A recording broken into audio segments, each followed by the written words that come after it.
maanta farxada ay tahay inaad imaado aan soo boqdo xeradan har qaboobe aad iyo aad ugu faraxsanahay waxaan idin leeyahay guuleysta sidoo kale waxaad ogaataan qofka bini aadanka wuxuu u hibeeyo ama u baxsho waxa ugu muhiimsan nafta waa naftiina soo qadinteen waxaan u soo qadinteen naftiina inaad la dagaalantaan qawaariijta marka waxaan idin leeyahay waa ku mahadsantihiin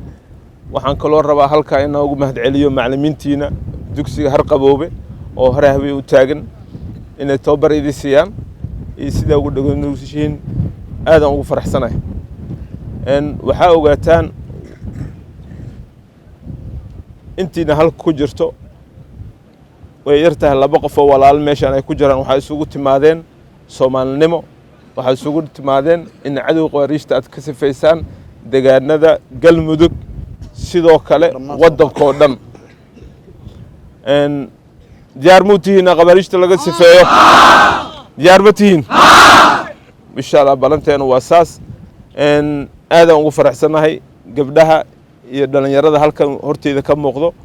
rag dhalinyarada tihiin gabdho yara tihiin mustaqbal aad leedihiin qof walba waxa ogaataa meeshan uu ka soo bilaabo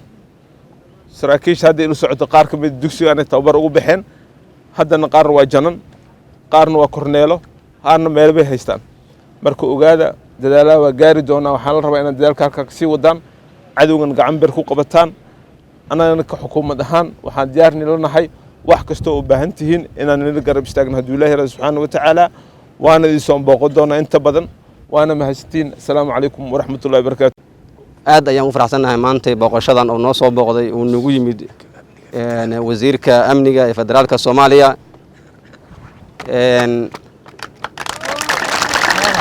hurdadu ma maxay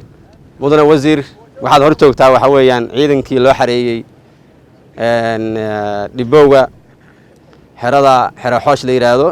ee ku taala Gurceel oo uu furay ra'iisul wasaaraha Soomaaliya mudane Xasan Cali Khayre bishii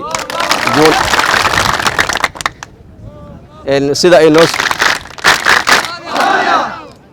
sida aad u jeedo waa dhalinyaro firfircoon wujuudo qurxan yahay u diyaarsan inay ka xoreeyaan cadawga khawaarijta dalka Soomaaliya guud ahaan dhamaantii mudane wasiir waxaan mar kale iyo mar labaad ku faraxsanahay inaad nagu soo booqato xeradan oo aad kelimadaada tiraado dhalinyaradan u diyaarsan ka xoreynta dalka Soomaaliya khawaarijta iyo wixii lamid ah waxay wadaan tababarkan muddo bil ku dhawaad ah waxay sameeyeen horumar la taaba karo waxay noo soo gudbiyeen macallimiinta iyo mas'uuliyiinta xeradan